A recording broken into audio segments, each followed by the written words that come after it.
can do is just tell the truth and trust in the American people that over time they're going to know what the truth is. Yes, it is time for the truth. Right here, right now. This is the Conservative Syndicate. Real conservative talk from real conservatives. With your host, John Matthews. The latter-day prophet. Baying against the hypocrisies of our time. And Joe Hakos. You want answers. I want the truth. You can't handle the truth. The Conservative Syndicate is comprised of some of the most informed pundits and activists available today. Together, we seek to tear down the imaginary wall of separation between church and state through education, information, and engagement on the religion of politics and the politics of religion.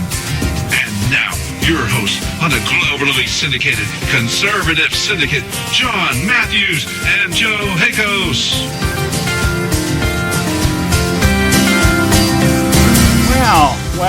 Well, how are we doing out there, all across this great land of ours and around the world? Once again, it's time for the Conservative Syndicate, coming to you coast to coast and around the world, nationally acclaimed, globally syndicated. Last count, over 150 countries out there listening to our show, and we're glad that you're one of those who have chosen to tune in with us today and actually learn something useful. There's so much out there, and so little of it matters or means anything, but that's the shiny object theory, and it works well for the left. The media is right on board with all that's going on because, as Ben Rhodes has informed us last week, they're a bunch of idiots that don't know anything anyway, as if that's news to us, but apparently it just might be to the American public. So we're glad you took the time to join us today, and no further ado here, I want to bring on my co-host, Joe Hakos. How you doing tonight, Joe? I'm good. I'm just so glad that the media is treated just as with as much contempt from this administration as the American public, you know. The Gruberization of the media. Oh, my goodness. Yeah, well, they obviously they have proven to be just as stupid, if not more. Well, they're just useful idiots. Yeah. I like that phrase. That's something we should start adapting when we refer to them. The useful idiots, rather than the mainstream media or anything else. The useful idiots. There's so many things out there that's happened just over the last few days, and I'm getting to the point where I don't even know what we should do in a certain show because there's so much to cover, there's so much to talk about, and it's really sometimes hard to decipher what's worth talking about because there is so much noise out there, and sometimes in the noise you find that one gem, that real thing that you want to get your hands on, and sometimes it's like you're just out there panning for fool's gold. You know, it's hard sometimes to pick and choose, but I hope we did do that this week for what we have lined up this week. Anyway, I think at the top of the list here, and what we'll probably spend most of the week on in different segments throughout the week, is the revelation, as if it's really a revelation. But it's a revelation because it came from the originators, the people that have been employing the Gruber theorem since coming into office, and that is the lack of transparency and the stupidity of the American voter. One of their main architects, not just Jonathan Gruber now, but Ben Rhodes, who is his title is probably as long as... It's some really long title. We'll get into it later. You know, it's kind of like the head honcho, Grand Poobah, king of the hill, you know, of all things relevant kind of thing. Yeah, I'm the guy that's going to make up the lies and make them sound like you really want to know about it. And I'm going to tell you that ice cream used to be hot. Yes. You're going to believe it. Yeah, that's right. And the fact that there's too many people in the world that like chocolate ice cream is the reason we have climate change. Yes. But we should all be eating Neapolitan because, after all, that's the ice cream that screams equality. Well, maybe here in the South we'll have butter pecan. Well, you got to have chocolate to represent the black community. You got to have white to represent the Caucasian community, and pink to represent the homosexual community. And so you got to be an equal opportunity ice cream eater. And if you just like chocolate, well, then you're a racist. Anyway, I'm just rambling here. Well, you have to have some nuts in there too, though. I had a friend who loved, what was he used to call it, malted crunch or something like that. It was like some really weird brand that they only had at Thrifty Mart. Remember Thrifty drugstores? Yeah, Thrifties. Thrifty drugstore. And mocha walnut crunch or something like that. It was some really weird thing. And man, this guy was addicted to it. I just thought of that as we were talking here. Not anything relevant, but you liberals will appreciate that. Okay, small talk here. We're going to cover anything, even the ice cream habits of liberals.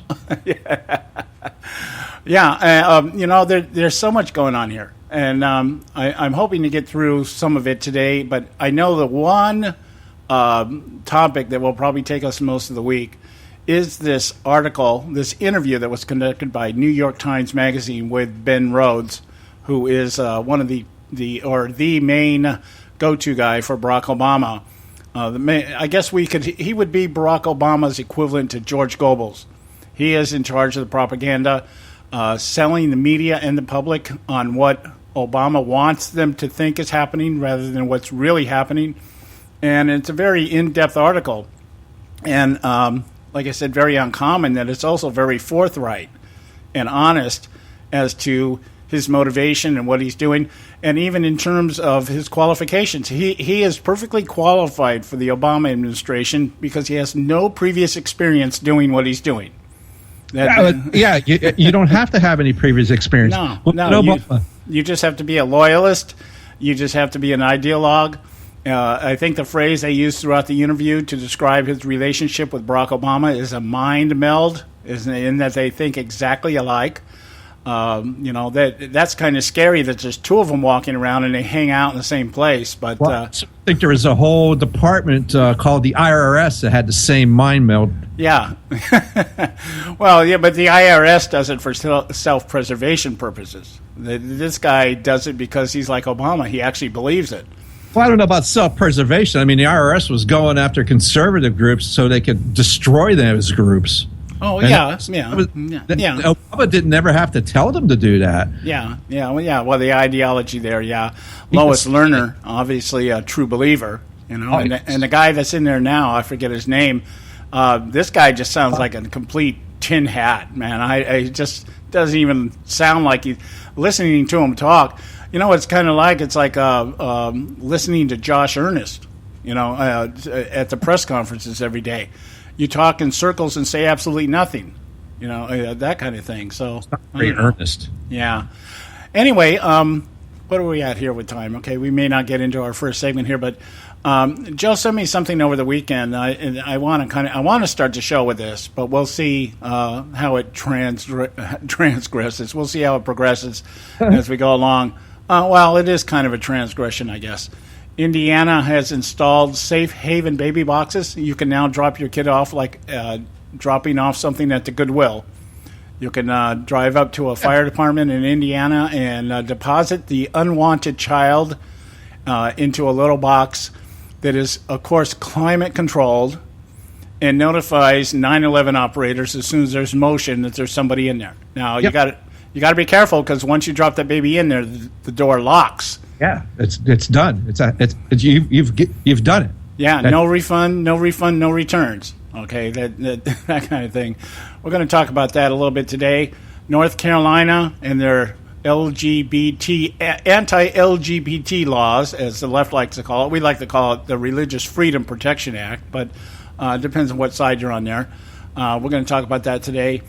But I want to really get into depth sometime, probably our second hour. We'll get into this conversation about Ben Rhodes and what he has helped the Obama administration do, and that is to basically dupe us all on all the major things, actually all the major things that we talk about. Obamacare, the Iran deal, reigniting relationships with Cuba. These are major, major things. Nothing important.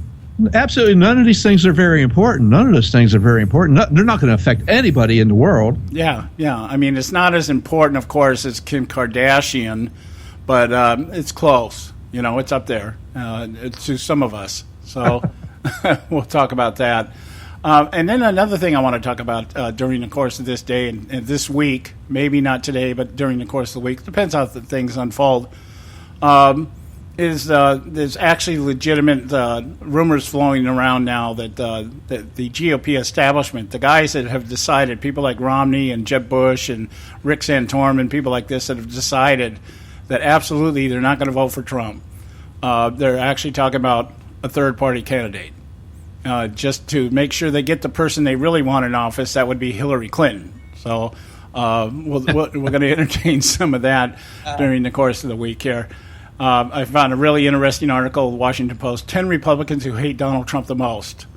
And it's entertaining, if nothing else. But it gives you an idea of who it really identifies for us, who the real establishment con men and women are. So we're going to dance around this week. We're going to have fun. So right now we got to do our first set of commercials. And, of course, we'll have Bob Cardoso with us today. He'll be calling in after a week of getting over dental surgery. He'll be calling in this morning or later this afternoon. I'm sorry. And we'll see what's on his plate. So let's get to our first commercials. Yeah. And we'll be back. Stay with us right here at the Conservative Syndicate. Don't go. You can catch all our archives at theconservativesyndicate.net. The Conservative Syndicate. Real conservative talk from real conservatives. When our water heater broke down last month, it was a nightmare. It took 5 hours for the plumber to show up, and he charged us a couple of $100 just to come out. Then it cost another $1,800 to put in the new water heater. By the time it was all said and done, I felt like I'd been taken. But what else could I do? The smartest thing you can do is get a home warranty from American Residential Warranty. Their home warranties pay to repair or replace all your major appliances when they break, and they will break, and at the worst possible time. Call American Residential Warranty right now for free information on home warranties starting at just pennies a day. Don't wait for your refrigerator to stop running or your ceiling fans to stop turning. Call American Residential Warranty right now. Ask how you can save up to 50% on washer and dryer coverage. Just call 1-800-790-5960. That's 1-800-790-5960. Again, 1-800-790-5960. Call now. Prices are for base buildings only. May not be available in some areas. Attention business owners, do you want a stimulus package that really works? Before you spend thousands of dollars more than you should on your next building project, listen to this. General Steel has a stimulus package designed to help you save as much as half the cost of conventional construction on your next building. As much as half. That's right. General Steel can save you thousands of dollars with a pre-engineered steel building designed for your business or church. How about a 50 by 100 foot building for under $30,000? So don't pay thousands more than you should without calling General Steel first and save as much as half the cost and time of conventional construction. With the projected demand for steel in Japan and China, prices may be skyrocketing. 877-927-3360. 877-927-3360. 877-927-3360. Limited time offer, 24-month commitment and credit qualification require cancellation fee, auto pay, and paperless billing and other restrictions apply. If you can't see the difference, why pay the difference? Switch to Dish for the best deal in entertainment. Only Dish brings you the best in entertainment for less than $20 a month. Cut the cable and don't get directed. Switch to Dish because at just $19.99, Dish saves you every time you turn on the TV. It's so simple. The same channels cost less with Dish. So since you can't see the difference, don't pay the difference. Switch to Dish for the best deal in entertainment. Get premium movie channels free for 3 months, starting at just $19.99. Dish saves you every time you turn on the TV. Call now to save with Dish. Dial 1-800-600-1645. That's 1-800-600-1645. The same channels for less than $20 a month. Dish. Call 1-800-600-1645 for details. Folks, if you're like me, you don't place a whole lot of trust in today's media for the real truth and facts regarding the volatile world of finance and politics. When I want the real scoop on money, I go to the most trusted source I know, my good friend and colleague, Bob Cardosa.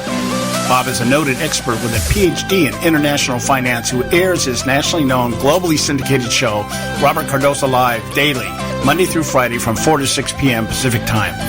With Bob, you'll get the right information at the right time from someone who knows his business and can help you make the right decision concerning yours. Again, Bob airs daily, Monday through Friday from 4 to 6 p.m. Pacific Time. Visit his website at robertcardosalive.com for information regarding stations and topics. That's robertcardosalive.com. Check Bob out. You'll be glad you did.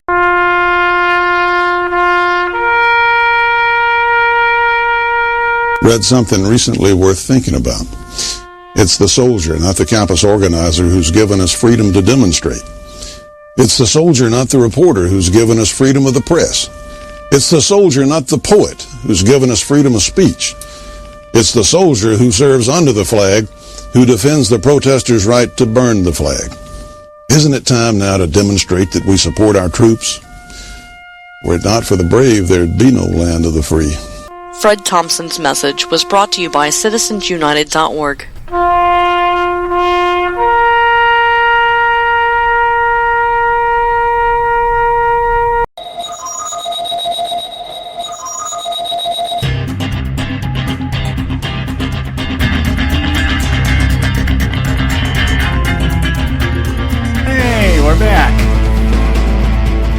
Listening to the Conservative Syndicate, Real Conservative Talk from Real Conservatives. I'm your host, John Matthews, along with my co-host, Joe Hakos. And, go ahead, Joe. Go ahead. That's me. I'm just saying that's me. Okay. Go here. Okay. Lo and behold, guys, I want to mention this. I didn't really want to start the show out this way, but I just saw it. Just as we were sitting here on break, and it's on our list of topics this week. Maybe we can touch on this real briefly before we get into some of the other stuff. The IT guy that worked for Hillary Clinton over the State Department. Yes. Brian Pagliano. And remember, he's the media's floating out there that this guy, is supposed to be cooperating with the FBI, but he's been taking the fifth. He's been standing firm on saying, I don't really want to say anything about what goes on. I didn't know that he actually served on her staff as the IT guy. I thought he was a private contractor that she hired kind of for the purpose of keeping it out of the spotlight, that kind of thing. But apparently he did work for the State Department. And lo and behold, they find out today, guess whose emails are missing off the State Department servers? I don't know, his. Brian Pagliano's. They can't find any of his emails. Woohoo! I'm going to play the lottery. How coincidental can that be? I mean, after all, 3 plus years of going over this stuff? Who would have ever thought that? Yeah, and it's just now coming to light, just now being disclosed that this guy's emails seem to be AOL. AWOL, right? AWOL, yeah. They're just gone. They're vaporized. They're in the nether. They're ether. Yeah, and of course the State Department's out there. To be clear, the department does have records related to Mr. Pagliano, and we're working with Congress and the Freedom of Information Act to provide relevant material, but we don't know where they're at. We're never going to find them. We're not working really hard to find them now. Oh, because, we have to go get a piece of pie with ice cream on it. I wonder, I start, when stuff like this happens, I start looking a little bit deeper in terms of the layers, and I start saying to myself, I wonder how many people in the State Department actually ended up losing their jobs and were replaced by ideologues. Because I mean, if you're working with somebody, you're working like I worked in the Department of Defense. Joe, you've worked in civil service. I think you're working in civil service now, right? Still working it. Okay, all right. And you know that if you may not know everything that's going on. A lot of what happens in government work is need to know kind of thing. But you sense when something's not right. Things start filtering you can tell down. when there's stupidity going on. Yes. Yeah. I mean, it's not hard to recognize, and you start, things start filtering down through the conduits down at the water cooler and everything, and you start figuring out. Maybe you see some directives come out, some orders or changes in procedures, and if you have the IQ of seaweed, you can look at this stuff and go, something's happened here. Something's changing. What's the deal? And that means that somebody in the higher echelon, somebody in the higher chain of command, has been put in place for one reason or another, sometimes by accident, sometimes deliberately.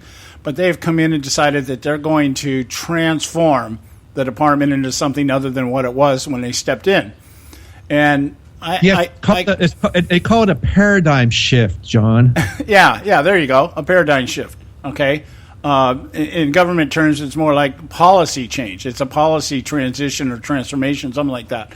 And we know that is Barack Obama's theme when he came in office, to fundamentally transform the United States of America. So I'm just wondering, you can't fire people in government, so you have to either transfer them, or you promote them out of office, or you promote them into something else to get them out of the way. I'd be curious to know how many of the lower echelon State Department people had maybe a moment of clarity where they said, something's not right here. Something's not right here. Now, granted, 80% of them, 90% of them would say, well, it doesn't really matter because, my paycheck. It's like, I want my paycheck. You do what you have to do. But there are a few that might say, you know what? Something's not right here. Right? The rules are changing. The game is changing. The attitudes are changing. The atmosphere is changing. Something's changing here. And I just wonder how many people in the State Department, because, you're not talking about, the State Department is probably one of the most relevant agencies of the United States because they deal with a lot of, hairy stuff, a lot of stuff that affects our national security and everything else. So you would think publicity department throughout the world. It's our publicity department, and it's the people you go to when you need help. Yeah, when you're overseas. Well, like a Hillary Clinton comes in and says, "Okay, I want to be able to use my BlackBerry instead of having to go through normal channels." You would think somewhere down the line here, a light would go on, and somebody would say, "Oh, but we might compromise security classified information if we do that." And, you might be shouted down. You might have the guy above you or the gal above you saying, hey, shut up and do what I tell you to do. Write this down. I want a memo so I cover my butt. Yeah. But you would think somewhere down the line, somebody would have stepped out and blown a whistle. Somewhere in there has to be an Edward Snowden sitting around. That kind of thing. And the fact that the State Department has been so reluctant and have, even to the point of making themselves look totally inept and inadequate at what they're supposed to be doing to protect Hillary Clinton, that in and of itself tells me that whoever comes into office next time around, unless it's Hillary, because they'll just keep on going, but if somebody like Trump comes in, there is going to have to be some massive shifts somewhere. And that in and of itself, I think, might prevent a new president that wants to shift the paradigm, as Joe says, from being able to do that. Because, you're talking about massive movement to be able to get things back on track. Obama's done a great job in less than 8 years of just completely turning everything upside down. I don't know how they're going to turn it all back in a very short period of time, or if they can turn it back in a very short period of time, or in any length of time for that matter. I don't know. You can do anything you want if you want to, and I think that might be the biggest question. Would they really want to? Yeah, well, I just kind of, if I was in that position, I know the first thing I do, you got to go to the top first. You go to the upper echelon, and you tell everybody, okay, you're going to retire next week. You can't fire them. Yeah, it'd be really nice to do that with the VA. Yeah, that'd be a good place to start. Let's go into VA. Everybody everybody's a GS-12 and to a GS-11. You're gone. You're going to retire as of next week. And I'll just move. I'll pick some other people and bring them in here, and we'll start this thing over. I don't know. It's weird though. Anyway, back to the story here. Pagliano not only is standing on the Fifth Amendment now, but apparently his emails have disappeared. Now, I don't know about you. That's about as close to a smoking gun as I can get. I mean, if this is what's really going on, how can anybody with the IQ of seaweed be standing around going, we had nothing to hide? We're cooperating. We're giving it our full cooperation. In fact, we want to give you everything. Well, where is it? Well, we don't. We'll give you everything we got. We just don't got anything. As soon as we find it, we'll give it to you. If we ever find it, we'll give it to you. You know, yeah. We're on board, man. If there's something gone wrong here, we want to know about it. We're looking everywhere. Went in the lobby. We looked underneath the couch cushions, man. We can't seem to find any of this stuff. Yeah, somebody threw away. Somebody deleted the terminal file. The terminal file. We had what we called a terminal file in our office, and that was the things that nobody wanted to do. And you just threw them in the terminal file because they would constantly sit there. You just keep recycling them. Oh, this is at the top of the heap again. Put it into the bottom. You know, that kind of thing. Is it a little round container-looking thing that's sat by the side of the desk? Yeah. The ASH receiver. That's it. Oh, that was a phrase we used in the military for ashtray. It was an ASH receiver. When you could smoke in a DOD building. No, you can't do that anymore. No. You have little places set aside outside where you go and mill around with your fellow people that like to have nicotine. Yeah, designated cancer zones. That's what they have over there. But anyway, they're saying, this is a guy that set up the server. Apparently, I thought he worked for a private company. That was always my understanding here. But maybe he did the private company thing after he left. Maybe that's what it was. Oh, maybe he got permission to do them both at the same time. Maybe Hillary gave him permission to have that second job because they weren't paying him enough. Yeah, well, he did leave the State Department. So apparently the story is he set this thing up while he was in the State Department, and then apparently then left the State Department. But the big story is his emails are gone. Brian, where's your emails, Brian? Come on, buddy. Yeah. You can tell us. We're just the American public, that's all. Well, I'm sure they're not. They weren't in those 30,000 that talked about yoga. And he could have had piano recital pictures or something. Yeah. No one wants to see those. I don't know, but it's the State Department has just now acknowledged that they don't know where the emails are at. Yeah. Apparently, nobody has ever thought to look to see if there were any emails because we're just hearing about this now, which means the investigators themselves, well, the FBI might not be telling us, but all this just, I guess the main point I'm getting at here is this. If everything she did was above board and legit, why do we keep having these conversations about things that can't be found, don't know where they're at, or people standing on the Fifth Amendment not wanting to talk? John, sometimes just bad things happen to good people. Oh man, that should be her. She needs to change her campaign. You just hit it on the head, Joe. Hillary Clinton needs to change her campaign from a progressive wants to get things done to good things happen to bad people. Which means I'm the greatest person in the world because everything bad has happened to me. Oh yeah, what a campaign! Sign me up. I'll go record campaign. Oh, good Lord! All right, so anyway, we'll talk more about this during the week. I just saw this and I thought, oh, this is worth mentioning. This is worth mentioning because and the other side of it, the other story, of course, is Hillary's telling everybody the FBI hasn't contacted me about anything. They haven't talked to me about anything. They have no plans of talking to me. And yet every other article I see out here is, they're getting ready to call Hillary. They're getting ready to call Hillary.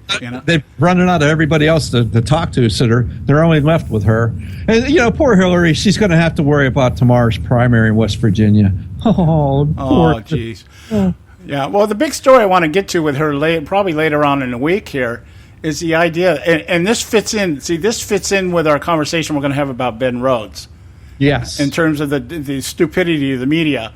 The media is out there floating the story, of course, that the FBI investigation hasn't proven that Hillary Clinton intentionally compromised security. Okay, she didn't do it on purpose. And they seem to think that's what the FBI is investigating. Hey, we're coming up on break here, brother. Yeah. So that in of itself, there you go. The Gruber theorem, in place in the media. It's all about intent. So if people die, Hillary can say, "Well, I didn't intend for that to happen. I didn't intend. It wasn't the purpose." Anyway, we got to go to break. When we come back, we'll be talking with Bob Cardoso over at Robert Cardoso Live. He should be calling in. Stay with us right here at the Conservative Syndicate. Don't go. Talk Radio, WRS Cleveland. Hey, I'll make you a deal. Give me 60 seconds and I'll give you directions to the Fountain of Youth. Okay, I'm joking. Well, kind of joking. No fountains, but youth, I got Nature's Youth and their premier anti-aging product, Nature's Youth RSF. With your sensible diet and exercise plan, Nature's Youth RSF can help you look and feel better. RSF is an all-natural amino acid supplement that supports your body to naturally increase HGH levels without any synthetic hormones. And elevated HGH levels can contribute to increased energy, improved libido, reduced body fat, and improved exercise capacity. Let's be honest. Who doesn't want to look and feel younger? Visit the newly designed website at naturesyouth.com or call 800-333-6923. That's 800-333-6923 and like them on Facebook and you'll be included in contest and exclusive offers. What a deal. Oh, speaking of deals, my time's about up. 800-333-6923 or naturesyouth.com. Who needs a fountain anyway? Call today. Extend your life with Extendovite.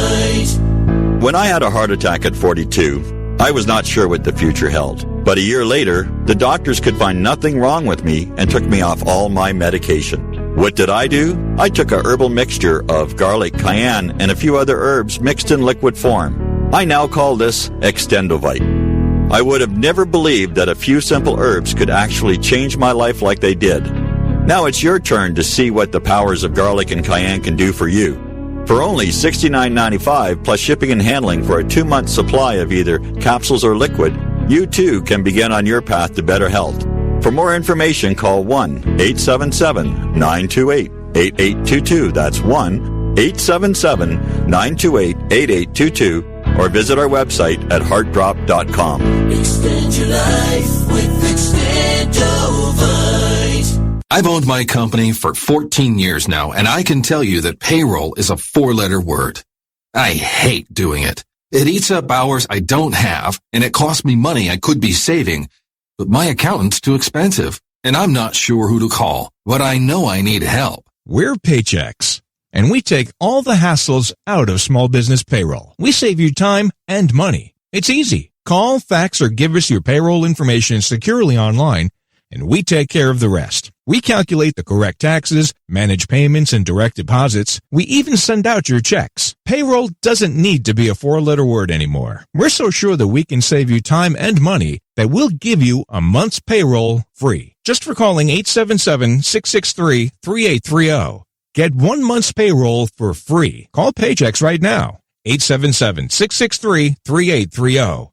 That's 877-663-3830. Do you use the blue pill to charge your sex life? Have you been thinking about trying the blue pill? What if we can promise you the same results for less than $3 a pill? If you're paying $20 a pill for the other pills, you're getting taken to the cleaners. Our pill delivers the exact same results for less than $3. We'll do the math for you. You'll save more than $16 a pill for the same results. Want more? We'll give you 40 blue pills or 40 yellow pills for $99 and add 4 more pills free. You save more than $500. You don't have to be a rocket scientist to know what to do next. You need to call and get your 44 pills for just $99. Stop overpaying for the other blue pills. Call us and start saving a ton of money for the exact same results. Ordering is fast and easy with your pills delivered to your door in a non-marked package. 800-814-5188. 800-814-5188. 800-814-5188. That's 800-814-5188.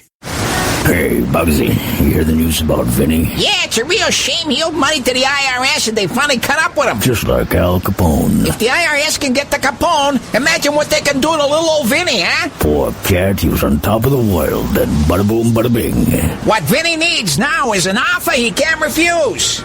Hey, you got a tax problem? Does the IRS claim you owe them a bunch of dough? They can get you too. So call the tax relief line now and learn if you qualify to negotiate your $10,000 plus IRS tax debt for up to a 75% savings. Don't be like Al or Vinny and get busted. Make this free call now. Learn how you may be able to pay the IRS less. Call now. 866-657-8474. 866-657-8474. 866-657-8474. 866-657-8474.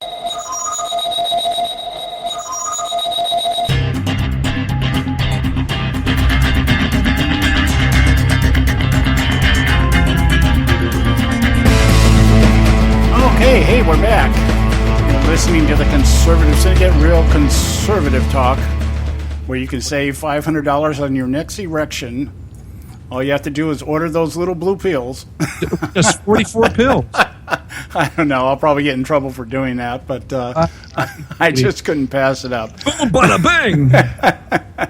Anyway, without further ado, we've got Bob Cardoza with us from Robert Cardoza Live, coming off his own little regime of pills after having surgery last week. How you doing, Bob? I'm doing great. You know, I took one of those little purple pills that got stuck in my throat. I've had a stiff neck for a week. Okay. Well, just send us $44 and we'll. You're trying to get us in trouble. Yeah, and we'll send you a bowling ball you can drop under your foot so that you won't be worried about your neck anymore. Right? Well, I'm not. I'm toothless, but I'm painless. So okay, so everything's okay then, huh? Oh, you know what, John? For the first time in a month, I'm feeling actually like a human being. I got rid of the flu. I got rid of the cough. I got rid of 8 teeth. You know what? You know what else can they do? They've taken everything away from me that won't kill me. Yeah, okay, so, and I'm sure you've been inoculated for, what's that, Zika? Is that the new one now? Oh, yeah, but I'm not going to get pregnant, so it doesn't make any difference. I know. We're all at that age. We're all at that age where everything just does not work the way it used to. Well, you know, John. One of the things about old age is that what you wanted to do all night long now takes you all night long to do. So sometimes that little purple pill might be a good thing. Yeah, yeah, it might be. Well, I always like to. I'm sorry. Go ahead, Joe.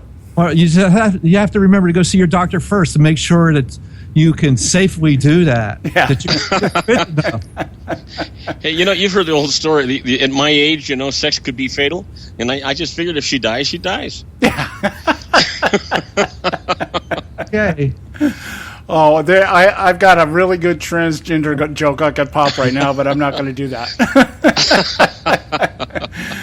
Anyway, yeah, what's hot on your plate, man? We haven't talked to you for a while, so you know what? I'm you know that I'm a Trump supporter, and I'm listening to all this controversy with Hillary and Trump.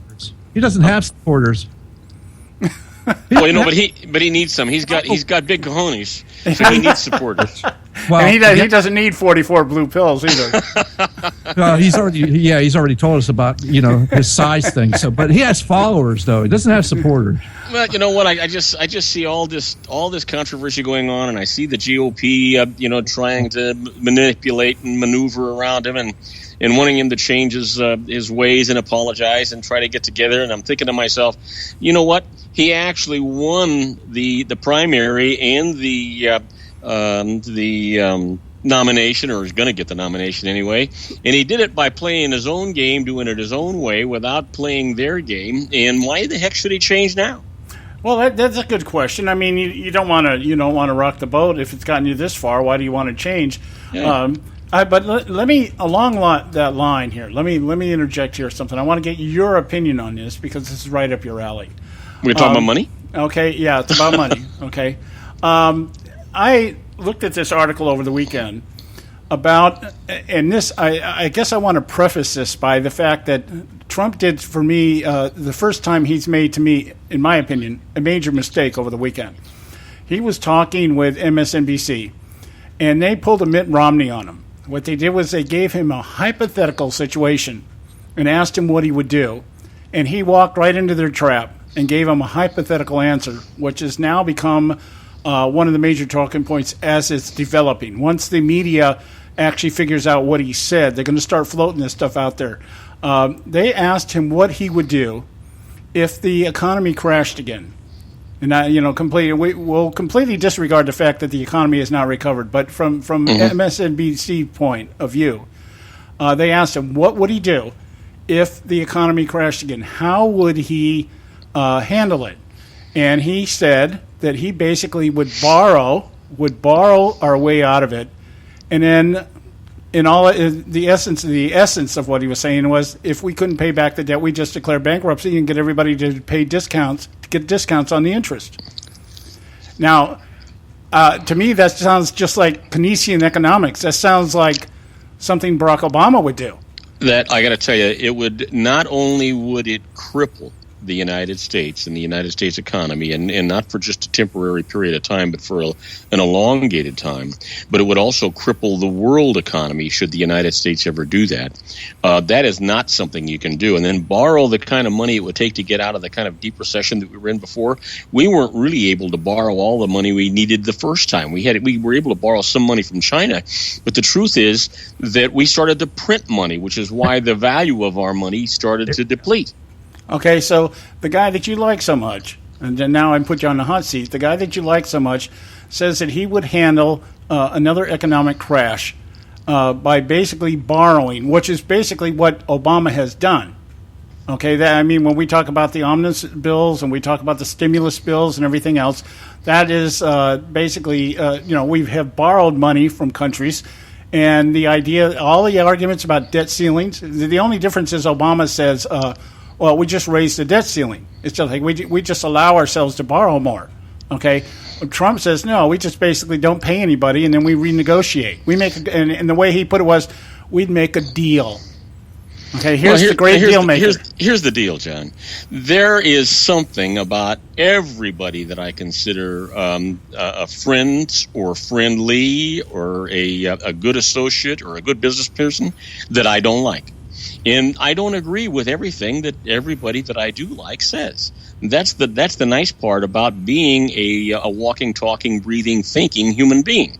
Now, the fact that he would say something like that just means that he hasn't talked to the right counselor to tell him what the ramifications of that would be. Well, to me, what it tells me is, along with his line of campaign, because I'm putting you on the hot seat here. You're talking about he's done all these great things in his campaign. Why should you stop now?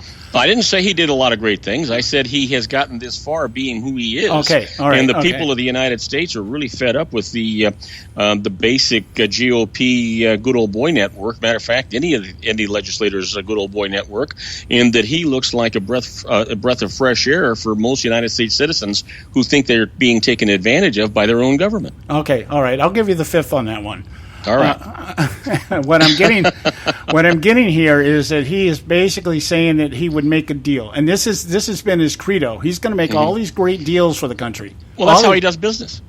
And this I don't know about that. I mean, there's a part of me that says, yeah, let's just tell everybody, screw you, we're not going to pay you. John, let's take it in reverse. What did we do, and what did the World Bank do when Greece and Portugal did the exact same thing to them? Right. Well, that's what I'm saying. Everything points to the fact that he's looking at government the same way he looks at business, and I'm not so sure that you can do that across the board. And just for this reason, you've got, it's one thing to say, okay, business is not good. We've gone too far out and we've got too much debt. Let's restructure. Let's declare Chapter 11 and let's reorganize, because that's basically what he's talking about. Yeah. Okay, we just reorganize and we just, we negotiate with our debtors and everything else. But the idea that you would even float this out there, I mean, you're tipping your hand. What country now would look at somebody like the United States and say, "Hey, yeah, I'll loan you money"? Yeah, absolutely. And with the Treasury, the Treasury bill bonds and things. Yeah, I mean, for a guy that actually went to a school that just has a superior reputation for economics, I don't understand. The war. I just don't understand that position at all. I'm not so sure that Donald Trump really ever thinks on his feet, which is why you see him kind of yo-yoing from time to time, and you also see him never ever admit that he's wrong. He just picks up the other side. How many different issues have we seen Donald Trump talk about that his actual position has switched? Oh, every single one of them. Yeah. And so, you know what? How about you, John, over time, over the years since, and I'm not sure when you were born, but let's just say in the 50s, and how many times have you changed a position from how you felt way back 60 years ago and how you feel about some of those certain things again today? Well, when I got off drugs, a lot of things changed. Well, yeah, you especially. Yeah. I mean, but my positions have not changed the better part of the last 35, 40 years. Now, that doesn't mean that sometimes methodology, you look at it and say, well, going down this path to get there won't work. But the actual principle itself or the precept or anything like that, very little. I could probably count it on one hand if I really took the time. But, well, I can give you an example, and I don't know, because I don't want. I'm going to use myself as an example, John, rather than you, because I don't. Let me want to interrupt assume you here. anything. Let me interrupt you first because I got to go a quick break here. Okay. And, I'll give you time to form your words here. We'll be right back, guys. We've got Bob Cardoso from Robert Cardoso Live with us. Stay with us right here at Conservative Syndicate. Don't go. You can catch all our archives at theconservativesyndicate.net.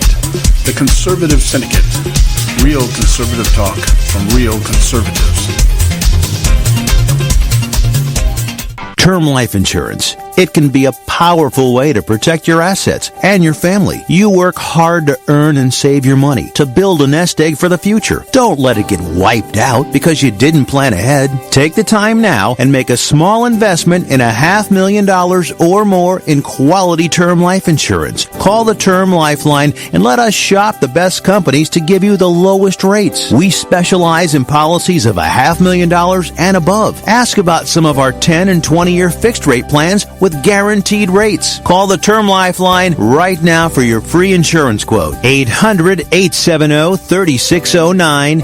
800-870-3609. You owe it to yourself to protect your family and your assets. Make term life insurance part of that plan. Call the Term Lifeline right now. 800-870-3609. 800-870-3609. Hey folks, if you're like me, you don't place a whole lot of trust in today's media for the real truth and facts regarding the volatile world of finance and politics.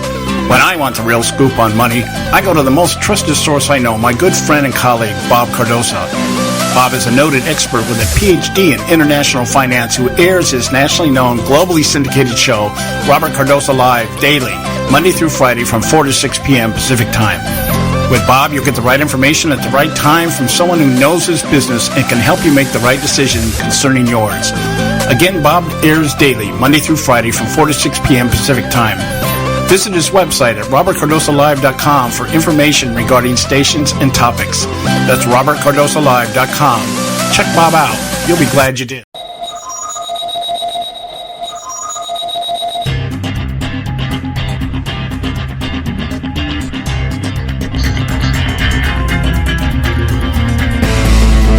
Hey, we're back. You're listening to the Conservative Syndicate, real conservative talk from real conservatives. I'm your host, John Matthews, along with Joe Hakos, my co-host, and we have Bob Cardoso checking with us to do his bi-weekly segment with us here on Monday. We do his show on Friday, and you can listen to Bob at 3 to 5. I want to correct the advertisement that we run for Bob. I just realized I got to redo that because your time changed. 3 to 5 p.m. out on the West Coast. That's 6 to 8 out on the East Coast. And you can visit him or visit his website at robertcardosolive.com. All right, Bob, you were going to use yourself as an example, I guess, of how... Yeah, and rather than picking on anybody else, it's easier for me to pick on myself. And, I can remember, when I was born and whitewashed and brainwashed and raised a Catholic because my family was Catholic and their family was Catholic and before them were Catholic. Mm-hmm. And I was even so... sold on it. I mean, I was convinced that if I ate meat on Friday, I'd go to hell and never get out. And that if I missed mass or a holy day, the same thing was going to happen. If I didn't go to the sacraments, those kinds of things, I was so convinced that was the right way to go that I actually went to the seminary thinking I wanted to be a priest. I admired them so much. And later on in life, realized that, gosh, you know what? Even the confessional as a young boy, I'd go into the confessional, kneel down, that there would be some guy on the other side of the wall there that was going to forgive my sins because I spilled my guts to him on behalf of God. And if God was all the things that I was being taught in parochial school, why did I need a middleman? And so later on in life, I became a non-supporter of organized religion because I see that as nothing more than a moneymaker business that gets their money tax-free. That doesn't mean that a lot of people don't need the support of the people that believe the same way they do or organizations that way, but I do believe that a lot of the major religions that we see today are nothing more than moneymakers. Well, now, so I've changed my mind over the years. And I think that every politician or every human being has the right to do the same thing. The fact that maybe tomorrow, John, I might change my mind again about religion just means that I've given it some more thought, right? And so why can't a guy like Donald Trump, who keeps sticking his foot in his mouth and other orifices on his body, why can't he see the light and change his mind? The truth is, I know he's making mistakes, and I know that he's spouting an awful lot of hot air, but what I really want, there isn't anybody, and I mean no one out there, that I really think is a fresh breath of air that'll go out there and really shake things up. And maybe the citizens of this country might go to the polls and shake things up even more, not just in the White House, but in the Capitol. Well, I see. Here's where we kind of just see things a little bit differently. I agree, and I have complimented Trump on his ability to control the narrative because that's one of the things I've preached on this show.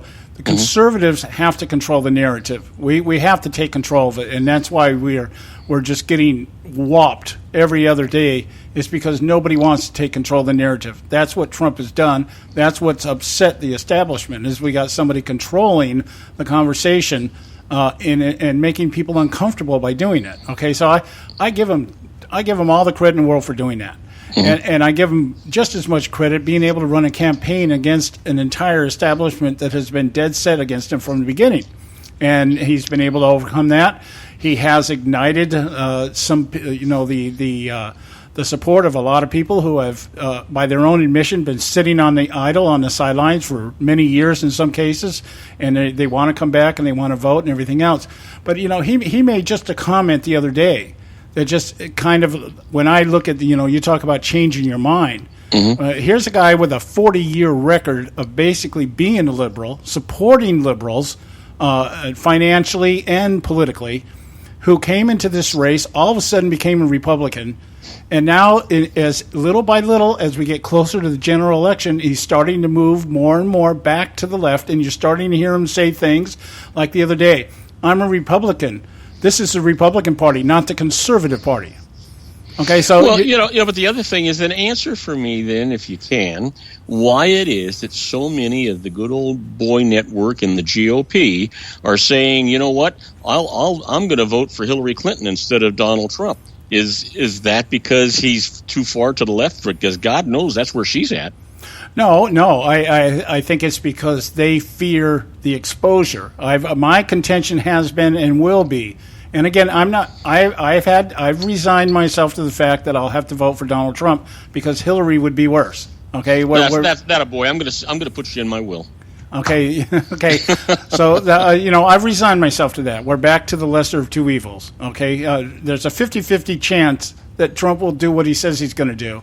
There's no chance Hillary's going to do. Well, there's every chance she's going to do what she wants to do, but it's not going to be good. So okay, so we pushed that aside. It's not whether I'm a Trump supporter or not. It's what's going to happen once this man steps into office. Is he going to do what he says he's going to do?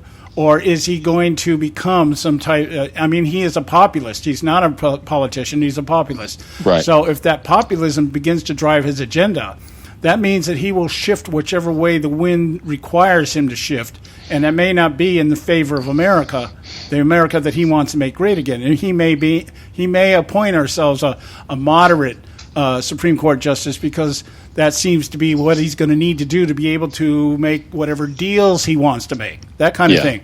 If the deal making is the premise of everything that he's going to do, that is not a good premise by which I'm going to put my trust into somebody and expect him to do everything he says he's going to do. Well, and that's kind of where you and I differ just a little bit, because, I think we both agree that the definition of politics is negotiation and give and take. And that's what's been so sadly missing for the last, 12 years? There's no give and take in politics anymore. Well, and the legislators aren't doing anything to attain any kind of progress for the people that they're supposed to represent. So deal making is kind of part of it. So when he says he wants to go out and make a deal, I don't know what the specifics of his deals are going to be, and I can't even say that I would like them or support them or agree with them. But I do think that somebody's got to go in there and make a deal that these idiots in Washington D.C. can't refuse. Well, yeah. See, I would adamantly disagree with what you just said. Yeah, it's like the mob. I'm not in deal making. To me, a good leader gets people to go the direction he thinks they need to go. You don't make deals to do that. But that's exactly what's going on with Obama. He doesn't make deals to do it, so nothing's happening. Yeah, well, and look how fast he's been able to move this country in the direction that he wants. Barry Goldwater, my favorite guy, he said, once you sit down at the table and negotiate, you've already lost. Because why? You have revealed to your opponent that you have something you're willing to give up. Yeah. You know what the best thing about Trump is? Me. What? No. The best thing about Trump is I don't have to take him home with me, and I certainly don't have to wake up with him next to me. Yeah, but he does wake up next to somebody that is awfully good looking. That's what it's all smoke and mirrors. Yeah, see, so it's just my position, Bob, is that the deal making is what has put us in this position. It is what created the vacuum that allowed a Barack Obama to step in as an ideologue and just say, I'm not compromising the deals that are made. Yeah. Is it the American people, or is it somebody else that's making a deal that's going to get something out of it, and it certainly benefits the American people? Right. Yeah, but Joe, isn't that exactly what we're hoping for, that we finally get somebody that'll get in there and make a deal that helps the people and not the legislators themselves? Well, I hope so. I hope you're 100% right, Bob. I am not convinced at this point that that's really what Trump will do. I know. You know what? And I agree with you, because I don't. You know what?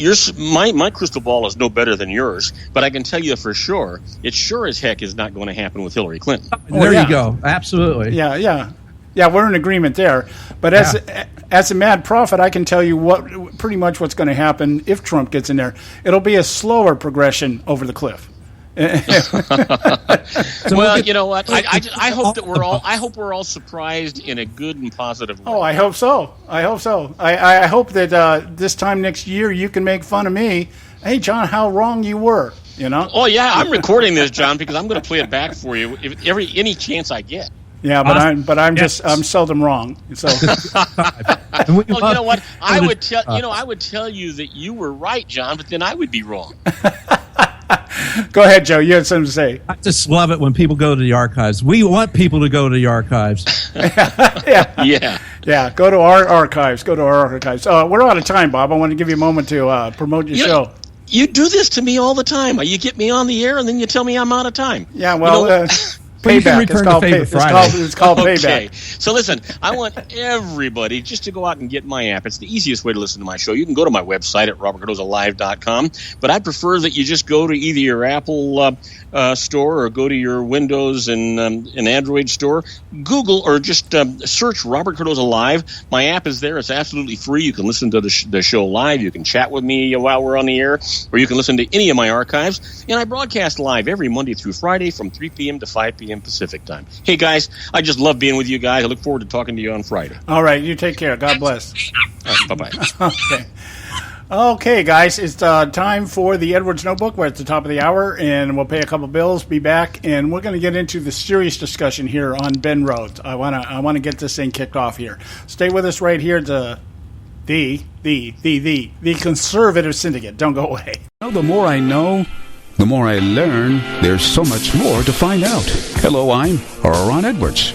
On today's page from the Edwards Notebook, for many years, I have defended the Republican Party. One of my best friends told me that there was no real difference between the GOP and the Democrat Party of the Golden Donkey. Of course, I never forgot the first time years ago when I read a quote by American humorist Will Rogers, who said there wasn't a dime's bit of difference between the Democrat and Republican parties. I must say that at one time there was a big difference, but maybe not so much anymore. We all know that for decades, Democrats supported policies that go against governing from the standpoint of, by, and for the people. Now, the Republican establishment and so-called conservative Ted Cruz have banded together to change election rules in some states to take away the vote from we the people. Why? Because wherever primary elections have occurred, Donald Trump has won. His campaign has exposed many of the political rats like those who support illegal immigration into America. Thus, many globalist Republicans like Bill Kristol would prefer Hillary Clinton, also a globalist, over non-globalist Donald Trump, who says that he simply wants to make America great again. And it seems the two are at least becoming one. What a shame. I'm Ron Edwards.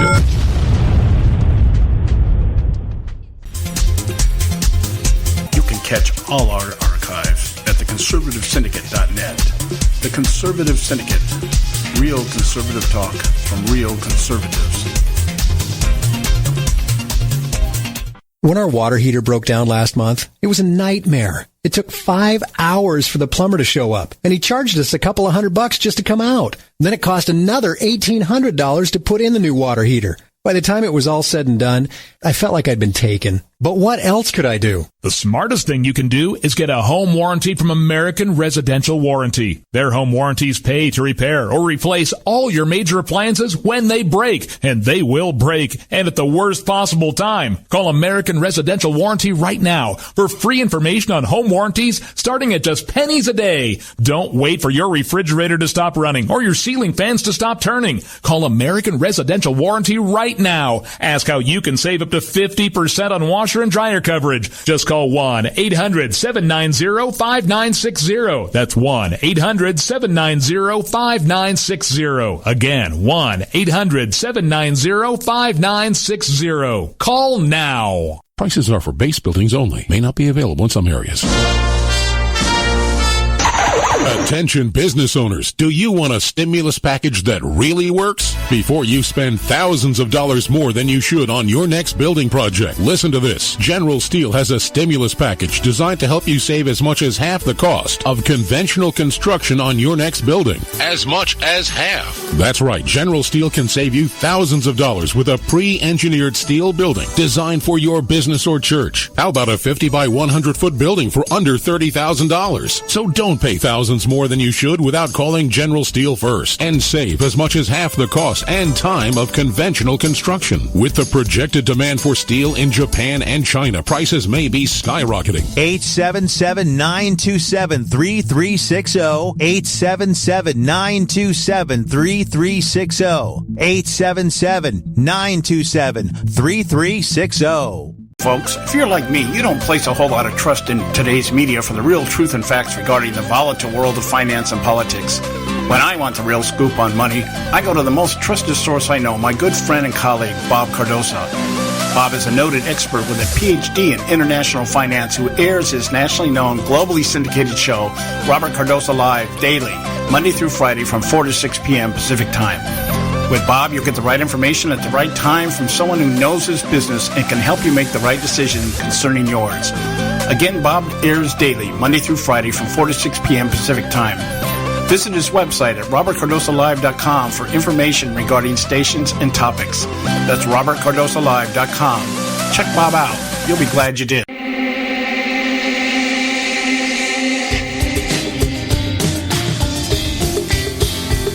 Hey, all you can do is just tell the truth and trust in the American people that over time they're going to know what the truth is. Yes, it is time for the truth. Right here, right now. This is the Conservative Syndicate.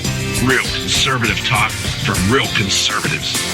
With your host, John Matthews. It's a latter-day prophet. Saying against the hypocrisies of our time. And Joe Hakos. You want answers. I want the truth. You can't handle the truth. The Conservative Syndicate is comprised of some of the most informed pundits and activists available today. Together, we seek to tear down the imaginary wall of separation between church and state through education, information, and engagement on the religion of politics and the politics of religion. And now, your host on the globally syndicated Conservative Syndicate, John Matthews and Joe Hakos. And we're back. Hour 2, right here at the Conservative Syndicate. I'm your host, John Matthews, along with my co-host, Joe Hakos.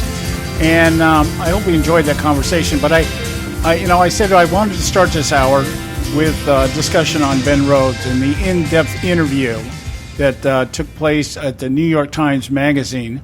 But I've got to, maybe I need to quit looking at the internet during break time. Maybe. Yeah, okay. But this is in line with the conversation we were just having. That's why I want to bring it up here just for a moment, because I want to point something out. This idea that Trump is going to somehow upset the establishment, that he's going to expose them, and he's going to, just rip everybody a new one, and in the process of doing that, we're going to be once again represented right, and we're going to make America great again, and we're going to have so many deals that we're going to want to throw up, and blah, blah, blah, blah, blah. I'm looking at an article here. I just sent you the link, Joe, just so you know, so you're on page. I just saw this just during the break here. I just saw it as you sent it to me. Yeah, well, I just sent it to you, so I know that's why you're just seeing it. Did you send this to me? No, you sent it to me. I sent it to you. Okay, all right. Well, get out of John's head now. Yeah, okay. But because I'm so adamant about this idea or this belief that Trump is going to just make everything so good again, I don't buy it. I don't buy it. We can go in here hoping. We can cross our fingers and pray and do everything else that we say we're going to do. And I think one of the ways I commented about it last week is that, if I was thinking of the story Balaam in a Bible. I don't know if you've ever read that story, Joe. Refresh me, please. Okay. Balaam is a prophet that is called down by the worshipers of Baal to curse Israel. And because Israel is too prosperous and their enemies are upset. So they go out and hire this prophet Balaam, who is supposed to bring upon a curse upon Israel and, basically destroy them, that kind of stuff. And Balaam is coming into the city, and he is blocked by a jackass in the alley. And he can't get past this jackass. And he keeps trying to move around the jackass, and actually what happens is the jackass ends up sitting on him. And then the jackass speaks to him. So, and basically tells Balaam every time you try to curse Israel, you'll actually end up blessing them. That kind of thing. So that's the story, all right? And I can't help, so I was thinking about this the other day when I was thinking about Trump. I said, well, it would be just like God to pick another jackass to be able to do whatever it is he wants to do, just to confound the world even that much more, that even God, it doesn't matter how big of a jackass you are, God can do what he wants to do. That was kind of like my spiritual thought of the day here. And so, I hope you get the gist of what I'm saying there. Yeah, I get it. Okay, God can do anything with anybody, that kind of thing. That's the premise of what I'm saying. And it would be just like God to bring about a restoration of America through a jackass. Okay, on either side. Maybe that's why we have two jackasses running at this point. I'm trying to be positive on this. I'm trying to put a positive spin on it in the only way I know how. So by being cynical, okay, okay, have a bunch of evil flying monkeys. That's all I can tell you.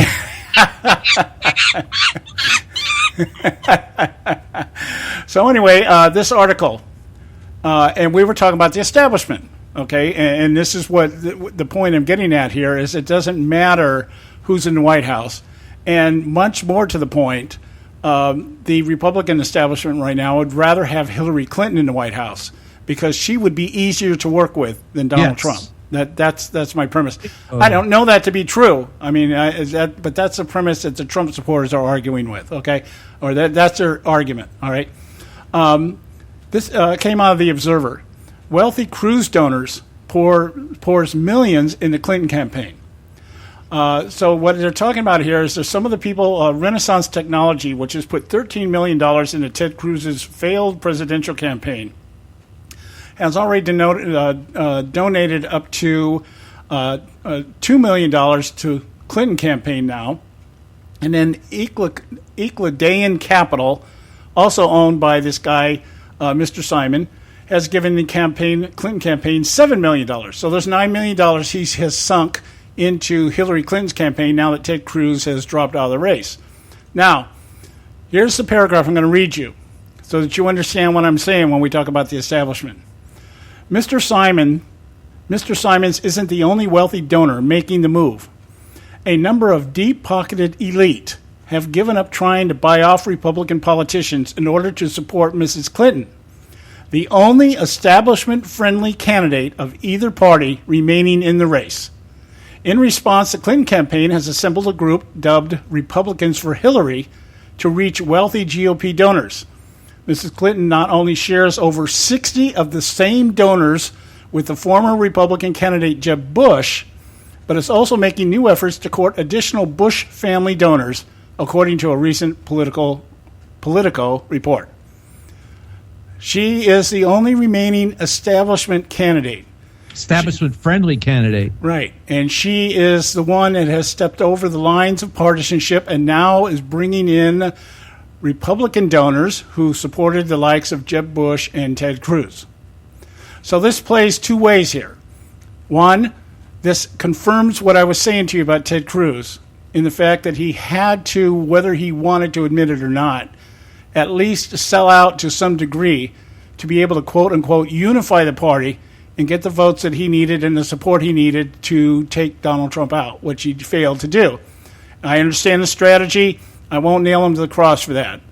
But what it does tell us is just what we've been saying here. Yeah. The establishment doesn't care who is there in the White House. Yep. As long as it's somebody they can play ball with. And I don't know if they just see Trump as the proverbial threat, or maybe the fact is that Trump would want more from them than they're willing to give in terms of whatever it is, return on investment or whatever. But the point being is Hillary is now the candidate of both parties. That's my point. That's why you would have somebody like a Mitt Romney out there wanting to run as a third-party candidate to drain the vote away from Trump. And that's why you still have too many Republicans walking around with their heads up their ass, thinking that being a Republican means winning at all costs. Okay? It doesn't get any more plainer than this. The establishment does not want anybody but who they want, and they don't care if it's Democrat, Republican, Independent. It wouldn't make a damn bit of difference to them what party affiliation, what ideals, what ideology, what theology, what platform. Doesn't make any difference as long as you're playing the game we want to play. It just shows you how corrupt Washington is. It shows you how corrupt it has become. And it doesn't make any difference. Trump is not going to change this thing all by his lonesome. We got to go to a break. When we come back, we will continue right here at the Conservative Syndicate, and we will get into Ben Rhodes. Okay? Stay with us. Right now it's time for Moments of Madness. Don't go away. Today on Moments of Madness.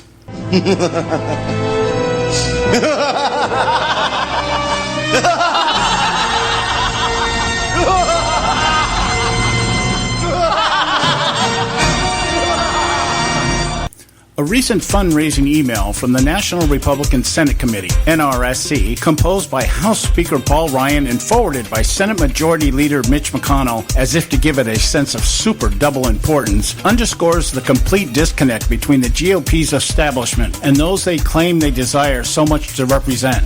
The same can be said of their liberal colleagues on the left. Senator McConnell once again attempts to sway registered voters to support the GOP majority by reciting its far too predictable incantation. Without Republican leadership in both chambers of Congress, conservatives will not be able to pass the policies necessary to get our country back on track and restore the American dream.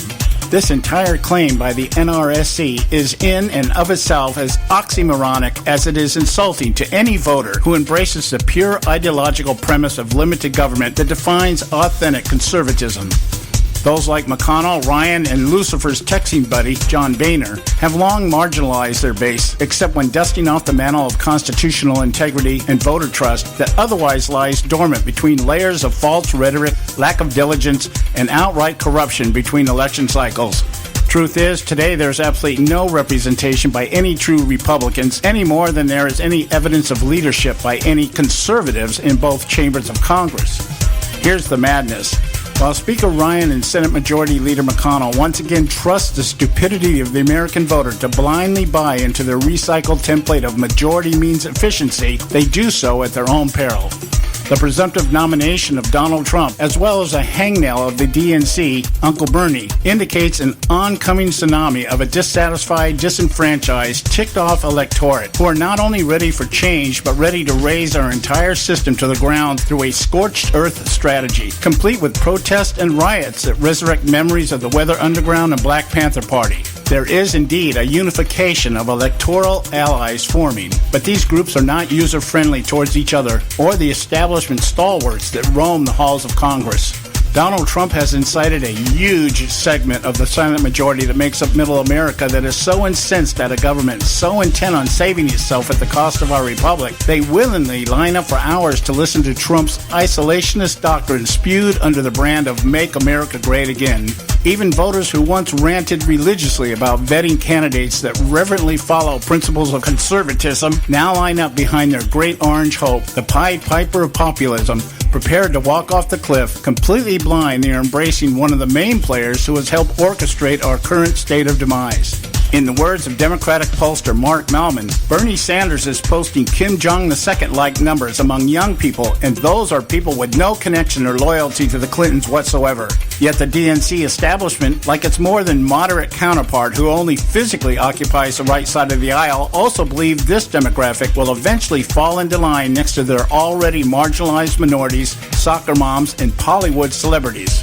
The leftist establishment is just as oblivious to the reality. The dumbed-down collective they created over decades of pandering shows every indication the next generation is ready and willing to embrace Uncle Bernie's idiocracy in exchange for taxpayer-subsidized beer bongs and contraception stocked in transgender bathrooms throughout the safe spaces that now identify America's public education system. Yes, the disconnect between both establishment and the electorate they claim they represent is as obvious as an Obama photoshopped birth certificate to the discerning eye. It reminds me of the conversation between teacher Richard Vernon, played by Paul Gleason, and janitor Carl, John Capellos, in The Breakfast Club. Hey, Carl, you think I give one rat's ass what these kids think? I said, dude, you think about this.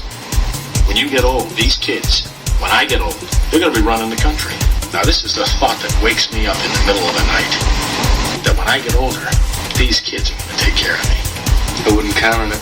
To echo Carl's observation, neither should we. Yes, there is change in the air. We the people sense it and hear the call to do something, anything, no matter how reckless. On the other hand, the elites who have been ignored by us too long sense it also, but don't have a clue to just how close their world is to total upheaval. Somewhere in between hangs our republic. Maybe we need someone to send them an email reminding them who they are and what they're supposed to do. I wouldn't count on them reading it, though, or doing anything about it. This is John Matthews for Moments of Madness.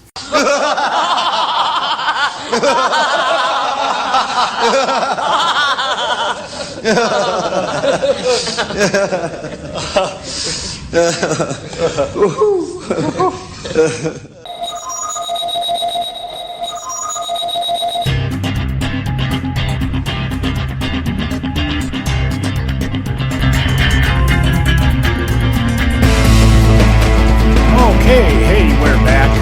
You're listening to the Conservative Syndicate, real conservative talk from real conservatives. And I swore to myself I wasn't going to do this, and I didn't do it, and I'm not going to do it. I didn't look at the internet here while we were on break. Find something else to once again distract us here. Hey, man, let me just. Since you distracted me, I was looking at this article, and I find this very, very interesting. This next paragraph, right after the one you read about Hillary Clinton. During the Democratic primary, Mrs. Clinton branded herself as a pragmatic, realistic progressive choice for Democrats. Now, with a comfortable lead in pledged delegates over Mr. Sanders, Ms. Clinton is moving back towards a moderate position in order to garner support from moderate Republicans and independent voters. That's very interesting. I'm glad you caught that. I mean, I read that. I just, for the purpose of time, I didn't read it in its entirety because the context I wanted to get it. But you just brought up something here that we really need to spend some time on, and probably throughout the whole week here we can do it. This idea of what is an actual Hillary Clinton-Donald Trump confrontation going to look like on a debate stage. It's like it's going to be one of two things here. It's going to be, how can you call me a liberal when you're a liberal? How can you call me pragmatic when you're not pragmatic? Or, you know, how are they going to address each one of their shortcomings in such a way that makes the other person look worse than them? I mean, how are they going to present us the lesser of two evil argument? Yeah, exactly. I don't know what Trump has over the establishment. I can't figure that part out. But the next part of this is kind of very telling, and I think it might tell us how the election might play out. Okay, go for it. Swift transition. Such a swift transition illuminates what Mr. Sanders supporters knew all along. Hillary Clinton is willing to do anything to get elected. This dark reality is a primary reason Mr. Sanders is so reluctant to concede his presidential campaign. If Mr. Sanders doesn't take his campaign all the way to the Democratic National Convention in July, his entire platform and millions of loyal supporters will be completely abandoned by the Democratic Party and the DNC. Now, I don't know, even if he does take it to July and the convention, I believe they're going to abandon his supporters and his platform, because what's he going to hold over him? They don't care what he has to play with. They're not going to play ball with him at all. So no. They're going to abandon his people, and then those are voters that Hillary Clinton desperately needs. That's the reason why this change and the garnering the support between moderate Republicans and independents is so big for her. Yeah, now let's take that and equate it to the other side here just for a moment, because this points out the problem that both establishments face. If you took that paragraph that Joe just read about the disenfranchisement of Bernie Sanders supporters, should he not go all the way, and let's put that on the other side. All the Trump supporters, and Trump goes all the way, and he gets up to the convention, and they do something. The Republican Party does something, whether it be continue with the idea of a brokered convention, which I think is pretty much out of the picture now. But if we threw a third-party candidate out there, if they do anything to take away any of the support that Trump has amassed over his campaign, the Trump people are going to feel just like the Sanders people. They're going to feel disconnected. They're going to, and here's the point: the establishment doesn't care. Yes, this is the common thread. Everything that we're talking about, the common thread between partisanship and nonpartisanship, platforms, theologies, issues, all these things, in the eyes and the mind of an establishment elite, none of that stuff means anything.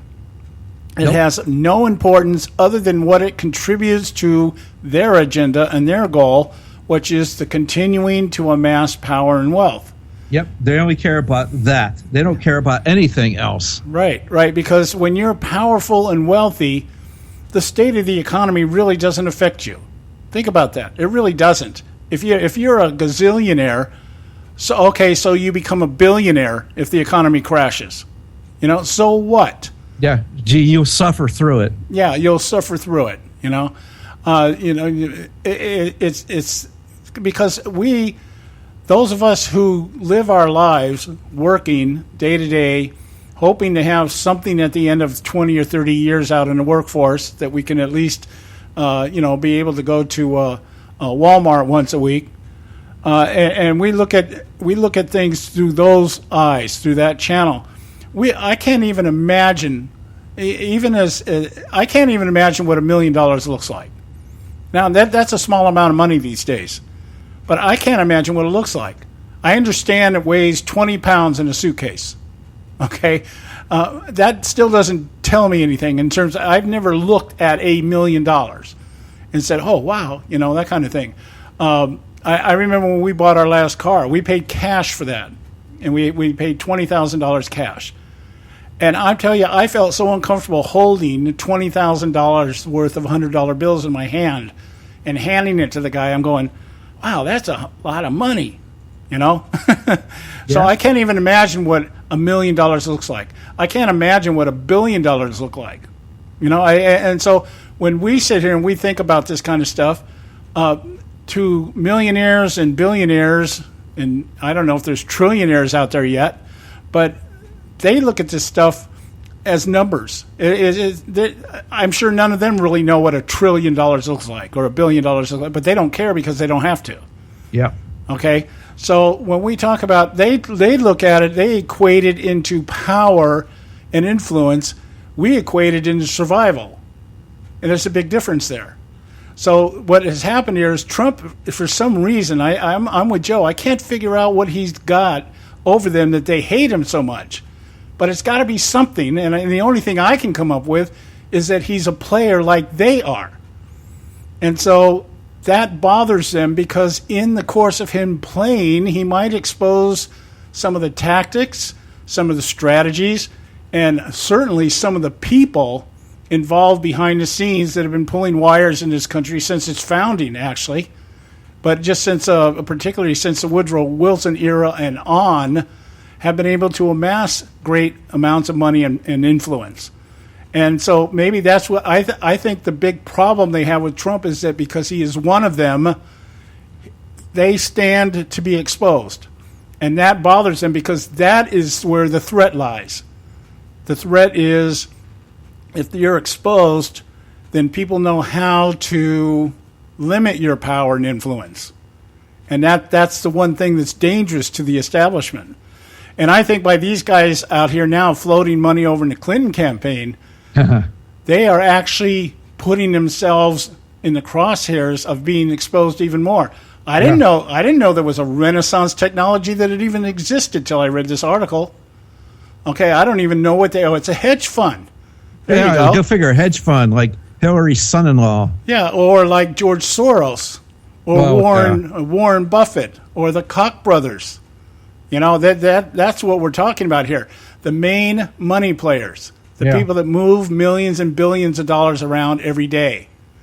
These are the people that stand to be exposed now.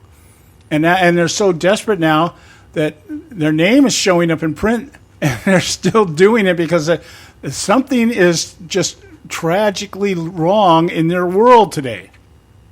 And I think it's exposure. I think they really fear this exposure.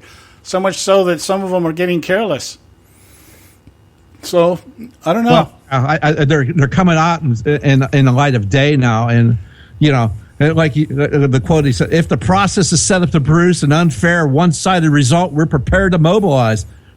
They don't really, exactly. They don't care. Look at what's going on. I mean, it's absolutely ridiculous what's happening. And again, like we told with Bob Cardoza here, anything but Hillary. We know what Hillary's going to give us. Mm-hmm. Right. And so I'll just, I'll take my chances. But it's amazing how much. I don't think they hate him. I think they fear Trump. Right. Yeah. That's probably a very much more accurate description. That is the $64 question, or the $1 billion question is, what is it that Trump has? What does he possess that brings this kind of fear? What are they so afraid of? Besides losing their power and influence and money and all that, what are they so afraid of? Yeah. And when we talk about this disenfranchisement, we can go back to what Wasserman Schultz has said, back to the Bernie Sanders thing here, that the purpose of superdelegates is what? To ensure that no grassroots candidate that the leadership of the DNC does not have to deal with grassroots activists. That's why I say that even if Bernie gets to the convention, that doesn't matter. They're not going to play. They're not going to let Bernie play. No. Which brings it all back to the central point here. People out there supporting Bernie Sanders, and those of you out there thinking Trump is the great orange hope, in the eyes of the establishment, you are totally irrelevant. You have no purpose to serve them other than your tax dollars coming in through the revenue machine known as the government and being funneled out into various conduits out there, whether it be campaigns, whether it be grants, whether it be dumping money into the International Monetary Foundation or whatever. Your money, we are, hey, here we go. We are OPM. We are the OPM. You ever remember that movie with Danny DeVito, OPM, Other People's Money? That's us. We are the OPM corporation that mortgages, that provides the capital for these people to continue to do what they're doing. And for some reason, there's something about Trump that they fear that is in jeopardy. Maybe during the course of the next few months, we'll be able to figure that out. I haven't quite put my finger on it either. But whatever it is, it's pretty bad. It must be pretty bad for these people to be coming out from underneath the refrigerator like cockroaches. Yep. And out there actually now trying to throw money at the problem to fix it. So afraid, Yeah. There's something major wrong out there, and let's hope that we find out what it is. We got to go to our break. We're at the bottom of the hour here. Stay with us right here at the Conservative Syndicate. Don't go away. State Talk Radio, WRS Cleveland.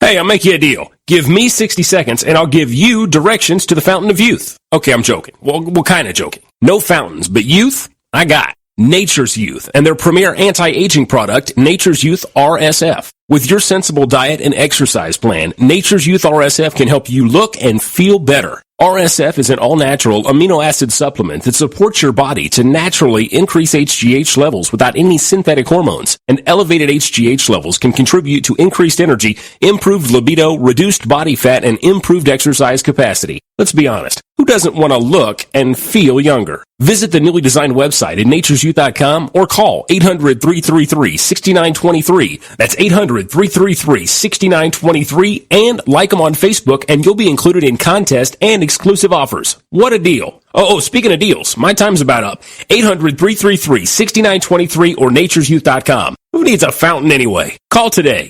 Extend your life with Extendovite. When I had a heart attack at 42, I was not sure what the future held. But a year later, the doctors could find nothing wrong with me and took me off all my medication. What did I do? I took a herbal mixture of garlic, cayenne, and a few other herbs mixed in liquid form. I now call this Extendovite. I would have never believed that a few simple herbs could actually change my life like they did. Now it's your turn to see what the powers of garlic and cayenne can do for you. For only $69.95 plus shipping and handling for a 2-month supply of either capsules or liquid, you too can begin on your path to better health. For more information, call 1-877-928-8822. That's 1-877-928-8822. Or visit our website at heartdrop.com. Extend your life with Extendovite. I've owned my company for 14 years now, and I can tell you that payroll is a 4-letter word. I hate doing it. It eats up hours I don't have, and it costs me money I could be saving. But my accountant's too expensive, and I'm not sure who to call, but I know I need help. We're Paychex, and we take all the hassles out of small business payroll. We save you time and money. It's easy. Call, fax, or give us your payroll information securely online, and we take care of the rest. We calculate the correct taxes, manage payments and direct deposits. We even send out your checks. Payroll doesn't need to be a 4-letter word anymore. We're so sure that we can save you time and money that we'll give you a month's payroll free. Just for calling 877-663-3830. Get 1 month's payroll for free. Call Paychex right now. 877-663-3830. That's 877-663-3830. Do you use the blue pill to charge your sex life? Have you been thinking about trying the blue pill? What if we can promise you the same results for less than $3 a pill? If you're paying $20 a pill for the other pills, you're getting taken to the cleaners. Our pill delivers the exact same results for less than $3. We'll do the math for you. You'll save more than $16 a pill for the same results. Want more? We'll give you 40 blue pills or 40 yellow pills for $99 and add 4 more pills free. You save more than $500. You don't have to be a rocket scientist to know what to do next. You need to call and get your 44 pills for just $99. Stop overpaying for the other blue pills. Call us and start saving a ton of money for the exact same results. Ordering is fast and easy with your pills delivered to your door in a non-marked package. 800-814-5188. 800-814-5188. 800-814-5188. That's 800-814-5188. Hey, Bugsy, you hear the news about Vinny? Yeah, it's a real shame he owed money to the IRS and they finally caught up with him. Just like Al Capone. If the IRS can get to Capone, imagine what they can do to little old Vinny, huh? Poor cat, he was on top of the world, then bada boom, bada bing. What Vinny needs now is an offer he can't refuse.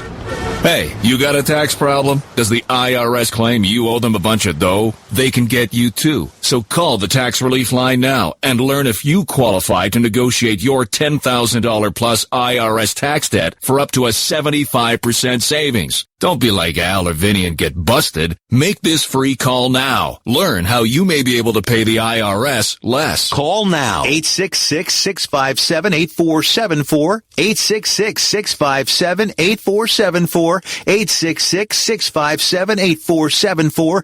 866-657-8474.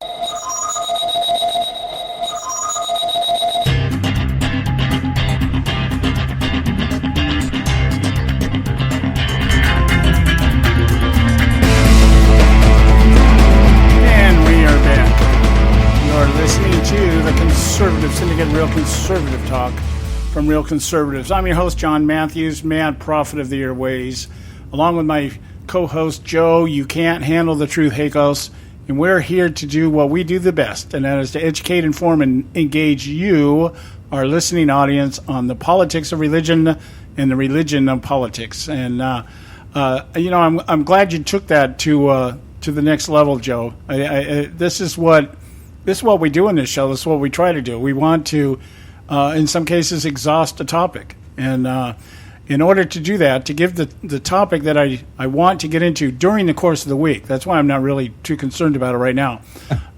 This issue here with the Obama lying machine, or as I like to refer to it as, the implementation, the real agenda, the real strategy of the Obama administration has been the implementation of the Gruber theorem, the stupidity of the American voter, and in the case of Ben Rhodes, it extends out to the illiteracy and ignorance of the media that is used every single day exquisitely by this administration, better than nobody since perhaps John Kennedy, who was a master at using the media. But Obama has used it for much more sinister reasons with a much more sinister agenda and has done very well with it. So we may just bypass Ben Rhodes today because I want to give it, when we do it, I want to give it ample time. I don't want to be sitting here, in the last 5 minutes of the show trying to cover something here because there is something about this particular gentleman that we can find and discover. We discover so much about what makes up the mindset of the man sitting in the Oval Office right now. According to those who know these two, they are kind of like, I guess, salt and pepper. Let's refer to it that way. Ebony and ivory. Yeah, necessary condiments on the table that both serve the same purpose, and that is to spice up the food one way or the other. So we're going to go, we'll probably start on that maybe tomorrow, and we'll see where it goes. But we do have something else that we did want to talk about. Actually, what I was going to open the show with, and we never got to. Well, it's almost what we were going to open the show with. We're going to go into the baby deposit boxes. Yeah. Now, this was your story, Joe. So I'm going to let you basically cover this however you want to. I look at it kind of like the the liberals' answer to baby control, Goodwill box. It's like a Goodwill box. Drop off your unwanted items, for distribution to somebody else. Yeah, when you can just take an infant, and just because you no longer want it, you can just dispose of it. I guess the only thing I can say about this is better than a dumpster. Okay? Right, yeah. But I don't know. What we're talking about is Indiana has installed safe haven baby boxes for abandoned newborns. Indiana has installed 2 baby boxes where mothers can anonymously drop off unwanted newborns as an extension of the state's safe haven law. Yeah. Safe haven baby boxes were opened to the public recently in Indiana fire stations as part of an initiative to give mothers in crisis a secure place to surrender their babies. Yeah, there's the word. What does that mean? Surrender your baby. What could that possibly mean? I mean, why? I get stuck on these words. I read these things and I'm saying, when we say surrender your baby, what's the context of that? I mean, is your baby holding you hostage? Or I don't get it. I don't get it. It's got to be some politically correct term that somebody dreamed up to say to replace abandoning your baby. Yeah, it's abandonment. I mean, for crying out loud. And they know, these people know, there's people that are championing this. This Monica Kelsey, as a volunteer firefighter and founder of the nonprofit that created the boxes. I was abandoned as an infant back in 1973, so I've always been very close to the safe haven law. Yeah, she's NBC News. Yeah, safe haven for who? You're dropping the baby off. Okay? So, I get the idea. You're gonna abandon your baby. We'll call it surrendering. You're gonna surrender your baby, and you're gonna put your baby in a safe place. Yeah, climate controlled with motion detectors. It's going to tell the 911 people that there's something in the box. Okay. Yeah, this is at a fire department now. Okay, right, the fire department, and it's like a drive up. You kind of drive up there. It's like a night deposit box at the bank, but it's climate controlled. It has air circulation and motion sensors. But so once you open up and you put the what do you call it? The abandoned or surrendered child into the box. Once you close it, it's locked, and the motion sensors in there will dial 911 so the authorities can come and take the baby from it. Now, if I was in an earlier time in my life, I probably would have found a possum or a raccoon and put it in there. Yeah. I mean, you could put in a cat, with firecrackers tied to it or something like some kids used to do. Yeah, because it's going to be really happy to see anybody that opens up that box. Yeah. But here's the thing. See, let's look at the language of this. This is what I'm stuck on when I read this thing. Okay, I'm going to read one of the paragraphs here, just so you get an idea here. Okay, it goes on to say this Kelsey lady here. She said that so far what's happened is they've had a lot of calls about it. Yeah. But in another city or in another state, somebody went and surrendered their baby. Okay, now I'm going to read this paragraph to you because this is what this is all about.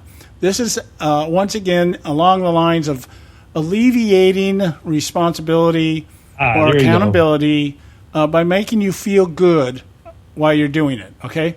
Many of the calls, and they're talking about the 95 calls that they've gotten since they installed these boxes, okay? Many of the calls are women seeking information about services such as adoption referrals throughout the country, as well as people seeking more information about the boxes themselves. Kelsey said her team received 95 calls on Wednesday, one of which resulted in a, quote, safe surrender in another state. The woman was inquiring about safe haven boxes in another state, she said, and hotline volunteers found the woman the nearest hospital where she could surrender her baby safely. Now, here's this magic word, okay? Yeah. Instead of saying one of which resulted in a baby being abandoned in another state, and the woman was inquiring about safe haven boxes in another state, drop-off box, okay?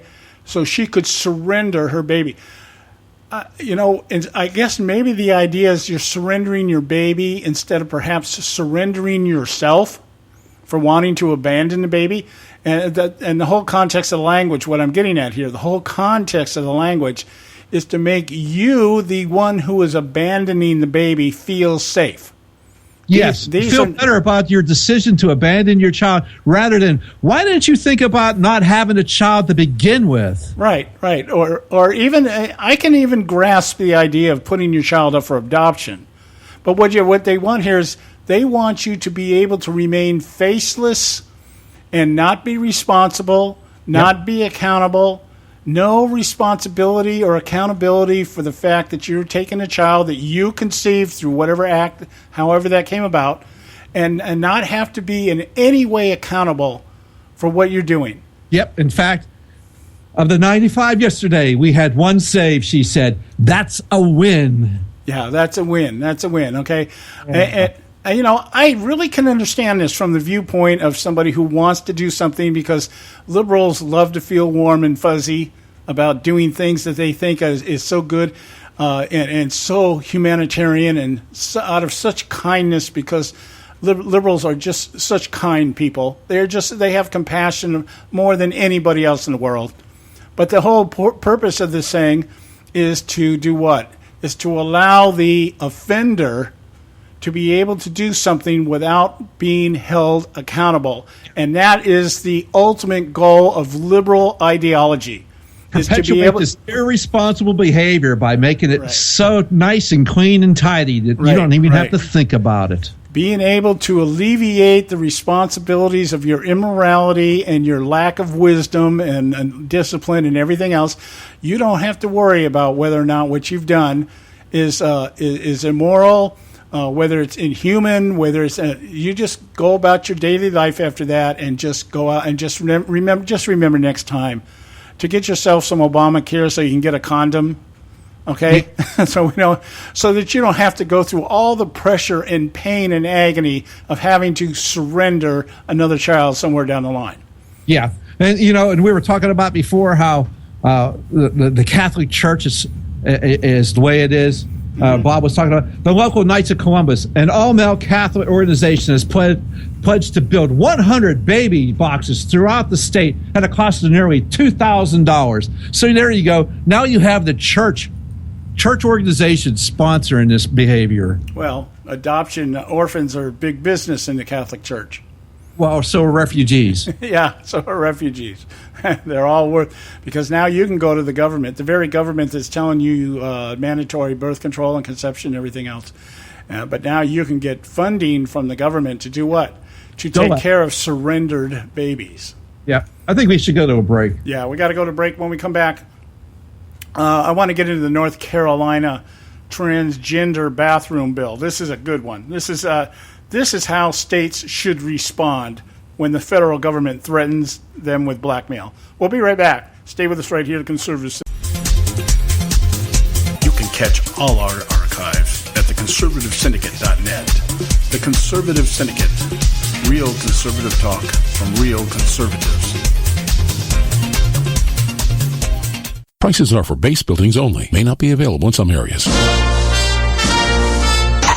Attention business owners, do you want a stimulus package that really works? Before you spend thousands of dollars more than you should on your next building project, listen to this. General Steel has a stimulus package designed to help you save as much as half the cost of conventional construction on your next building. As much as half. That's right, General Steel can save you thousands of dollars with a pre-engineered steel building designed for your business or church. How about a 50 by 100 foot building for under $30,000? So don't pay thousands more than you should without calling General Steel first, and save as much as half the cost and time of conventional construction. With the projected demand for steel in Japan and China, prices may be skyrocketing. 877-927-3360. 877-927-3360. 877-927-3360.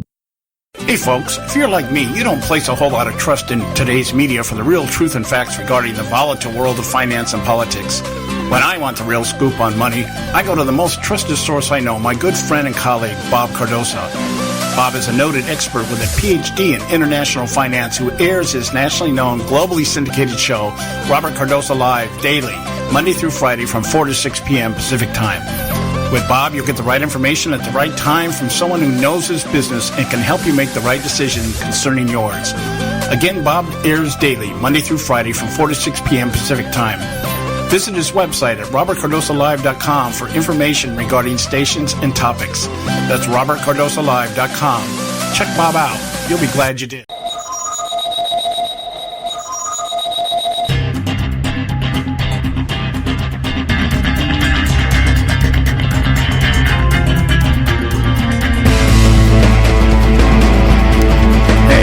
We're back. You're listening to the Conservative Syndicate, a real conservative talk from real conservatives. Hey, remember, take time to visit our website, especially over the weekend. Weekend's a good time to visit our website when you're sitting in front of your computer, shopping for your preconditioned dog collars, that kind of stuff. When you're out there buying all the things that being prosperous in America allows you to buy. Yeah. And just throw on one of our archives. Go to our website, theconservativesyndicate.net, and pick one up, and listen to it and share it with your friends. That's even better. Share it with your enemies. It's always good to share. Hey, John, one last thing about these safety boxes. Sure. I just love this the last part of this. So they're focused on getting the word out about the boxes and other services available to mothers. The boxes are literally a last resort. They are the last line of defense that we are going to give to these women. Last line of defense. What are they defending? Yeah. Well, what do they be defended from? It's again must be responsibility. Yeah, or guilt or anything else. Yeah. The whole idea these days. The liberal agenda is to appease and make everybody feel good about being immoral.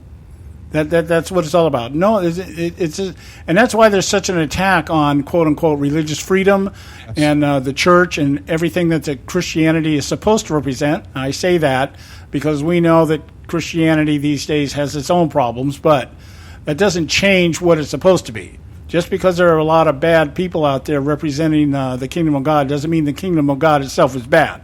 Okay. So speaking of bad behavior, let's talk about this North Carolina stuff. Yeah, this is something else. This is mind-blowing. I find this stuff mind-blowing because what we're seeing more and more here is Obama trying to, basically throw out as much social engineering as he can before he leaves office and heads toward world domination up at the UN. We talked about, let me give you a little pretext on this stuff, a little premise, a little foundation here. Remember a few weeks ago we reported on here that the Attorney General had approached over 6,500 municipalities throughout states throughout the Union and had told them basically that if they didn't quit incarcerating people that didn't pay their fines and stuff like that, that they were going to be pulling funding and they were going to investigate this under the Civil Rights Act. And the same thing that's happening here with the transgender stuff, which we're going to talk about in just a minute. But the whole idea being is the government is trying to squeeze states and pressure states into adhering to federal mandates and objectives outside of law. It's basically, and using money to do it. This has been our biggest thing about states receiving state money. Is once you start receiving state money for something, the state owns you. States. Yeah, the state owns you, and every state is bought to one degree or another. Okay, so having said that, here's an example for that in North Carolina. Here, the 17 campuses in North Carolina, University of North Carolina system risks losing more than $1.4 billion in federal funds if they don't comply with Obama's transgender law.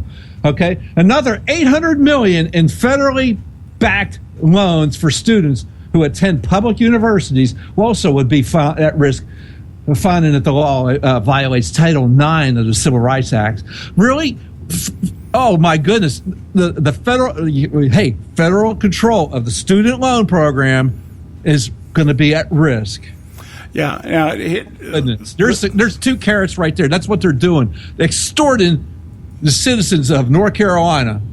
Right. So what we're looking at here, This is what's happening here. The government's starting to use funding, their funding, either within our public education system or just across the board here, some way or another. Okay, I can't think of any other examples at the moment, but you'll get the gist here. They've done this in the past. I can remember in Montana, Montana wanted to raise their speed limit up to like 80 mile an hour or some crap. And it's, no, you must keep it at 55 or you won't get any highway funds. And Montana said, well, the hell with you. And they just did it anyway. Yeah. And so what we're talking about here is blackmail. The government is now blackmailing states. Yes. And saying basically you're going to bend to our agenda, our social engineering agenda, or we are going to take money away from you. Okay, so the same thing with schools. If schools don't, out here in California, there are certain schools that are fighting right now this homosexual gender preferencing stuff that's been going on out here, the bathroom bill, all these other things. And there have been, especially private institutions, that are saying, well, you can't really do anything to us because we're privately funded. We don't take government money from anything. Okay, but they are still squeezing them. They're still squeezing them, and they're finding other ways of doing it. And in public schools, there have been a few school districts that have tried to stand up to the government and say, we don't want this bathroom bill. We don't want transgenders jumping around from different locker rooms and everything else. And the government has come back and said, we'll just cut your funding. Or we don't want to teach homosexual history. Okay, we'll just cut your funding. And so this blackmail is becoming more and more prevalent. And this is one of the reasons why the states should never have given up their sovereignty, because now they're fighting for it. But the ironic side of it is we can look at that and say, well, you brought this upon yourself. You took the federal money to begin with because you thought it was going to help you, and it hasn't helped you. It's actually hindered you. And there's always strings attached. Right. And so now when you got all these things like going on here in North Carolina, well, my point is this. I'll say this, and I'll hand it back over to you, Joe. When I saw this article, Joe sent it to me over the weekend. I posted it, I think early today, and I put up there, states need to start suing the government for blackmail. And lo and behold, 20 minutes later, North Carolina Governor Pat McCrory announces that he is going to sue the United States government for threatening to take away public funding because he will not concede and repeal the transgender bathroom bill in North Carolina. Yep. So, go ahead.